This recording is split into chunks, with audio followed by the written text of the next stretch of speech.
சாய் பக்தர்களுக்கு என் அன்பு வணக்கங்கள். ஓம் சாய்ராம். என் அன்பு குழந்தையே, சாயப்பா உன்னிடத்தில் ரகசியமாக ஒரு விஷயத்தை சொல்ல வந்திருக்கின்றேன். யாரிடமும் சொல்ல வேண்டாம், இது உனக்கும் எனக்குமான ரகசியம். உன் வீட்டில் உன்னோடு உறவாடி கொண்டிருக்கின்ற ஒருவரை நீ வெளியே அனுப்ப வேண்டும். ஏனென்றால் இந்த வாழ்க்கை உனக்கு ஒரு மிகப்பெரிய உண்மை இவரால் மறைக்கப்பட்டிருக்கின்றது. இந்த உண்மை தெரிந்தால் நிச்சயமாக இன்று உன்னுடைய வாழ்க்கை நிலையே வேறு விதமாக இருந்திருக்கும். இதை என்னவென்று நீ தெரிந்து கொள்ள வேண்டிய நேரம், உன்னை சுற்றி வருகின்ற சில விஷயங்களை நீ புரிந்து கொள்ள முடியாமல் போனதற்கு மிக முக்கியமான காரணமாக இருந்தவரைத்தான் நான் வெளியே அனுப்பச் சொல்கின்றேன். உன் சாயப்பா உன்னிடத்தில் சொல்ல வருகின்ற இந்த விஷயத்தை என்னவென்று கவனித்து இந்த சூழ்நிலையை நீ உனக்கு சாதகமாக திருப்ப வேண்டும். ஏனென்றால் இத்தனை காலமும் இவர்கள் மறைத்தது எல்லாம் போதும். இனியும் இவர்கள் இதையே செய்து கொண்டிருக்க நாம் அனுமதிக்க கொடுக்க கூடாது. இவர்கள் நினைத்தது போல நடக்க நாம் ஒருபொழுதும் சம்மதித்து விடக்கூடாது. நடக்கக்கூடிய விஷயத்தை என்னவென்று உணர வேண்டும். உன்னை சுற்றி வருகின்ற இந்த சூழ்நிலைகளை எதனால் இப்படி ஒரு கஷ்டத்தை உனக்கு கொடுத்தது என்பதனை நீ கட்டாயமாக தெரிந்து கொள்ள வேண்டும். அப்படியானால் சாயப்பாவினுடைய வார்த்தைகள் ஒவ்வொன்றையும் என் குழந்தை நீ சரியாக புரிந்து கொள்ள வேண்டும் என்பதனை மறந்து விடாதே. உன் அப்பா எதையுமே அவ்வளவு சாதாரணமாக சொல்பவர் அல்ல. ஒரு மிகப்பெரிய மாற்றம் உன் வாழ்க்கையில் இதனால் நடக்கப் போகிறது, இதனால் தான் இத்தனை காலம் உனக்கு பிரச்சனைகள் தொடர்ந்து வந்திருக்கிறது என்னும் பொழுது அதை நான் சொல்லாமல் விட்டுவிட முடியாது. அப்படி நான் உனக்கு இந்த விஷயத்தை சொல்லாமல் இனியும் காலம் கடத்தினேனானால் உன்னுடைய வாழ்க்கையில் நீ எதிர்பார்த்த பல விஷயங்கள் கூட உனக்கு மிகுதியான வேதனைகளை இன்னமும் தந்து கொண்டே இருக்கும். மேலும் மேலும் கஷ்டத்தின் பிடியில் உன்னை தள்ளிவிட்டு கொண்டே இருக்கும் என்பதுதான் உண்மை. இந்த நிலையிலும் நாம் என்ன நினைக்கிறோம், இந்த வாழ்க்கையை பற்றி, வரக்கூடிய விஷயங்களை பற்றி நாம் என்னவாக யோசிக்கிறோம் என்பதில் என் குழந்தை மிகுதியான கவனத்தை செலுத்திக் கொண்டிருக்கின்றாய்.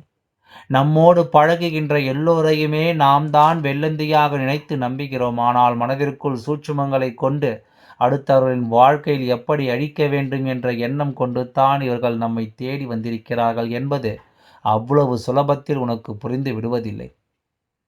ஏதாவது ஒரு கஷ்டத்தை அனுபவித்த பிறகு, ஏதாவது ஒரு பிரச்சனையை இவர்களால் சந்தித்த பிறகு அப்பொழுது நீ யோசிப்பாய், எப்படி இவர்களிடம் இதையெல்லாம் கேட்க முடியும், இவர்கள் செய்தார்கள் என்று நாம் எப்படி சொல்ல முடியும், எதுவும் தெரியாமல் நாம் இது போன்ற வார்த்தைகளை சொல்லிவிட முடியாது என்று தான் என் குழந்தை நீ யோசிப்பாயே தவிர ஒருபொழுதும் அதை கூட நீ தைரியமாக கேட்டுவிட மாட்டாய். உன்னுடைய இது போன்ற குணங்களை எல்லாம் தான் இவர்கள் அவர்களுக்கு சாதகமாக்கி கொண்டார்கள். வேண்டுமென்றே உன்னை வேதனைப்படுத்தார்கள் நினைத்து விட்டார்கள். வேண்டுமென்றே உனக்கு கஷ்டத்தை கொடுக்க இவர்கள் துணிந்து விட்டார்கள். அதனால்தான் இத்தனை காலமும் துணிச்சலோடு இந்த விஷயத்தை உன்னுடைய வாழ்க்கையில் இவர்கள் செய்து கொண்டிருக்கிறார்கள் என்பது தான் உண்மை. மீண்டும் உன்னை கண்ணீர் சிந்த வைப்பது தான் ஒருவனுடைய எண்ணமாக இருக்கிறது என்றால் இந்த இடத்தில் நீ விழித்து கொள்ள வேண்டும். இந்த இடத்தில் உன்னை சுற்றி நடக்கின்ற விஷயங்களை நிச்சயமாக நீ என்னவென்று கவனித்து விட வேண்டும். உன்னை சூழ்ந்து உன் சாயப்பா சொல்கின்ற எல்லாவற்றையும் நீ என்னவென்று தெரிந்து கொள்ள வேண்டும். காரணம் இல்லாமல் தேவையில்லாமலும் உன்னை இந்த மனிதர்கள் மிகுதியாக வேதனைப்படுத்துகிறார்கள். இதையெல்லாம் என் குழந்தையின் வாழ்க்கையில் பலவிதமான சூழ்நிலைகளை நான் புரிய வைக்க முயற்சி செய்தும் நீ யாரையும் சந்தேகப்படாமல் அவர்களின் மீது அதிகப்படியான நம்பிக்கை வைத்து பல தோல்விகளைத்தான் சந்தித்திருக்கிறாய் என்பதனை நான் உணர்ந்து கொண்டேன். சரி, இப்பொழுதாவது உனக்கு சொல்வது இந்த சாயப்பா நான் என்ன என்பதனால் இதிலிருந்து நீ மீண்டு வந்து விடுவாய் என்கின்ற நம்பிக்கையில்தான் உனக்கான இந்த விஷயத்தை நான் உன் முன்னால் எடுத்துச் சொல்ல வந்திருக்கிறேன் என்பதனை நீ மறந்து விடாதே. உனக்கான நேரத்தை நான் என்றுமே உனக்கு உறுதிப்படுத்தி கொடுக்க நினைக்கின்றேன். உனக்கான இந்த வாழ்க்கையை நிறைவாக உன்னிடத்தில் தந்துவிட நான் எண்ணிவிட்டேன். இதற்கு யாரும் இடைஞ்சலாகவோ முட்டுக்கட்டை போடவோ வருவதாக இருந்தால் அவர்களின் நிலை இந்த சாயப்பாவினுடைய கைகளில் சிக்கி சின்னா பின்னமாக ஆகிவிடும் என்பதுதான் உண்மை.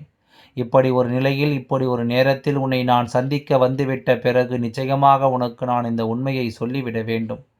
எதிலிருந்து நீ கடந்து வருகின்றாய், எந்த விஷயங்களை எல்லாம் நீ தாண்டி வருகின்றாய், இந்த வாழ்க்கையில் உனக்கு எந்த விஷயம், எந்த உண்மையை மறைத்தது, இதனால் உன்னை சுற்றி வந்த இவர்களுக்கு எல்லாம் என்ன நன்மை கிடைத்தது என்பதனை நீ சரியாக தெரிந்து கொள்ள வேண்டும்.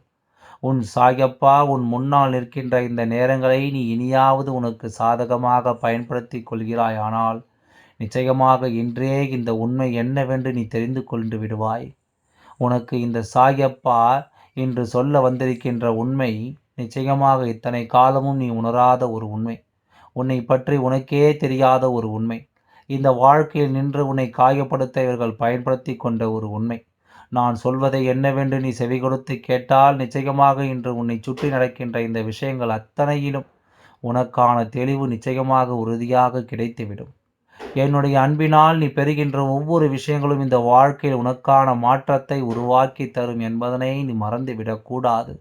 என்ன நடந்தது, ஏது நடந்தது என்று எல்லாம் எண்ணி இனிமேலும் நீ கலங்கிவிட வேண்டிய தேவையும் உனக்கு கிடையாது.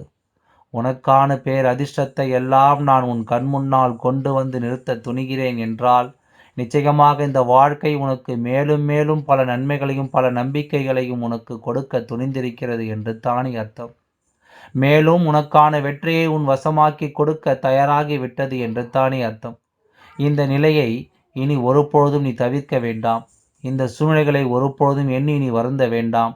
நான் தான் உனக்கு எல்லா விஷயத்தையும் சரியாக சொல்லப் போகிறேன் அல்லவா? இனிமேலும் இந்த ஒன்றை மட்டும் நீ தவிர்த்து விட்டாயானால் உனக்கு கிடைக்கக்கூடிய சந்தோஷத்தையும் இந்த வாழ்க்கையில் இதுவரையிலும் நீ இழந்ததையும் நீ மீட்டெடுப்பதை வேறு யாராலும் தடுத்து நிறுத்திவிட முடியாது. வேறு யார் நினைத்தாலும் இனி இதையெல்லாம் உன் வாழ்க்கையிலிருந்து உன்னிடத்தில் பறித்துவிட முடியாது என்பதனை நீ புரிந்து கொண்டால் அது போதும். நல்ல நேரம் ஒருவருக்கு ஆரம்பிக்கும் பொழுது இந்த சாயப்பா நிச்சயமாக அவர் கண்களில் பட்டு அவர்களுக்கான நல்ல விஷயத்தை நான் என்னவென்று எடுத்து சொல்லிவிடுவேன். இந்த சூழ்நிலைகள் அவர்களுக்கு என்னவாக மாறுகிறது என்பதனை நான் தெளிவாக தந்து விடுவேன். அப்படித்தான் இந்த வாழ்க்கையிலும் உனக்கான வெற்றி என்பது உறுதியாக உனக்கு கிடைக்கக்கூடிய நேரம். இந்த சாயப்பாவினுடைய அன்பாலும் அருளாலும் நீ எல்லா உண்மைகளையும் சரியாக பெற்றுக்கொள்ள வேண்டிய நேரம். நடந்து முடிந்ததையெல்லாம் நீ நினைக்க வேண்டாம். இப்பொழுது இந்த சூழ்நிலைகள் இந்த சூழ்ச்சிகளில் இருந்து உன்னை எப்படி மீட்டெடுக்கப் போகிறது என்பது மட்டும்தான் நீ புரிந்து கொள்ள வேண்டும். அப்படியானால் உன்னை தேடி வருகின்ற இந்த விஷயம் என்னவென்று உனக்கு நான் சொல்லிவிட வேண்டும் அல்லவா? என் அன்பு குழந்தையே, உன் வீட்டிற்குள் வந்து செல்கின்ற இவர்கள் உன்னிடத்தில் மறைத்த மிகப்பெரிய உண்மை என்ன தெரியுமா? நீ செய்து கொண்டிருந்த ஒரு விஷயம், நீ ஆரம்பத்தில் ஒரு விஷயத்தில் முனைப்போடு இறங்கி ஒரு மிகப்பெரிய வெற்றியை நோக்கி பயணித்து கொண்டிருந்தாய். ஆனால் அந்த நேரத்தில் இவர்கள் உனக்கு கொடுத்த ஒரு அறிவுரை உன்னுடைய வாழ்க்கையை தலைகீழாக திசை திருப்பி போட்டது. அதாவது இவர்கள் சொன்ன அந்த வார்த்தை என்ன தெரியுமா? இவர்கள் பேசிய அந்த விஷயம் என்ன தெரியுமா? இவர்கள் நீ செய்து கொண்டிருந்த விஷயத்தில் உன்னால் முடியாது, இதை உன்னால் நடத்த முடியாது என்ற எதிர்மறையான விஷயங்களை உன்னிடத்தில் சொல்லியதுதான். அதன் பலன்தான் அன்று அந்த காரியத்தை நீ கைவிட்டு வெளியே வந்தாய். எப்பொழுதும் என் குழந்தை நீ நினைத்து வருத்தப்படுகின்ற விஷயம் என்ற ஒன்று இருக்கிறது என்றால் அதுதான் நாம் அன்றே அதனை செய்திருந்தோம். ஆனால் நிச்சயமாக இன்று நாம் நம் நிலைமை வேறு போல இருந்திருக்கும். நம்முடைய சூழ்நிலைகள் வேறு விதமாக மாறி இருக்கும் என்று நினைக்கிறாய் அல்லவா? அப்படிப்பட்ட ஒரு எண்ணம், அப்படிப்பட்ட ஒரு சூழ்நிலை இந்த வாழ்க்கையில் உனக்கு நடக்கவிருந்த நல்லதை கெடுத்த இவர்களை பற்றித்தான் நான் சொல்லிக் கொண்டிருக்கின்றேன். அதாவது அந்த நேரத்தில் நீ வெற்றியை பெறுவதற்குரிய இடத்தில் இருந்திருந்தால், நீ நினைத்திருந்தால் அன்று உன்னால் அதை சாதித்திருக்க முடியும். ஆனால் தேவையில்லாத இவர்களினுடைய வார்த்தைகளை கேட்டு நீ அத்தனையும் தொலைத்து விட்டாய் என்பதுதான் உண்மை. அந்த நேரம் நீ அந்த வெற்றியினுடைய விளிம்பில் நின்று கொண்டிருந்த தருணம் உனக்கு சர்வ நிச்சயமாக அந்த வெற்றி உறுதியாக கிடைத்திருக்க வேண்டிய நேரம். உன்னோடு இருக்கின்ற இவர்கள், உன் வீட்டில் இருக்கின்ற இவர்கள் சொன்ன வார்த்தைகள், அவர்கள் உதித்த எதிர்மறையான விஷயங்கள் என்று இவை எல்லாமுமே உனக்கு கிடைக்கவிருந்த இந்த நல்ல விஷயத்தை அன்று தட்டி விட்டு விட்டது.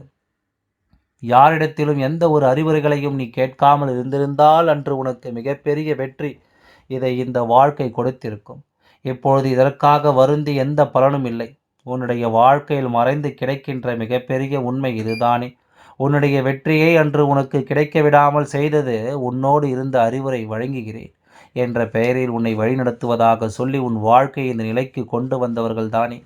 இனிமேலும் இதையெல்லாம் எண்ணிக்கொண்டிருக்காமல் அடுத்தது என்னவென்று நீ சிந்திக்க வேண்டிய நேரம் வந்துவிட்டது. அடுத்தது இந்த வாழ்க்கையில் நீ எந்த விஷயத்தை சந்திக்கப் போகிறாய் என்பதனை புரிந்து கொள்ள வேண்டிய நேரம் வந்துவிட்டது. முதலில் இந்த எதிர்மறையான எண்ணம் கொண்ட இந்த மனிதர்களை உன்னுடைய வாழ்க்கையை விட்டு நீ வெளியே அனுப்பு. உனக்காக ஒருவர் உதவி செய்கிறார் என்றால் அந்த உதவியை காலத்திற்கு மறக்கக்கூடாது. அதே நேரத்தில் உன் காலை வாரி விடத்தான் இவர்கள் காத்து கொண்டிருக்கிறார்கள் என்றால் அந்த சூழ்ச்சிகளுக்குள் ஒருபோதும் நீ சிக்கிவிடக்கூடாது.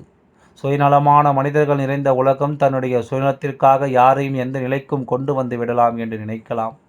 மனிதர்கள் பெற்ற குழந்தையா அல்லது நம்முடன் பிறந்தவர்கள் என்ற வித்தியாசத்தை கூட இவர்கள் பார்ப்பது கிடையாது.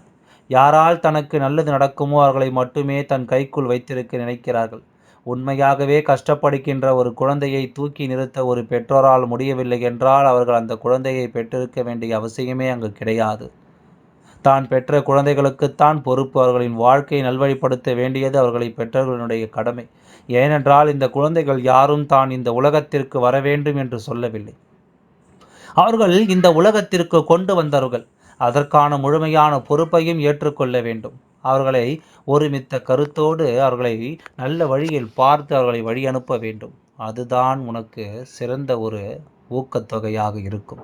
ஆகையால் எதை பற்றியும் கவலை கொள்ளாமல் உன்னுடைய வேலைகளை தொடர்ந்து செய்து கொண்டே வா. எல்லாம் நல்லபடியாகவே நடந்து முடியும். ஓம் சாய்ராம். நன்றி. வணக்கம்.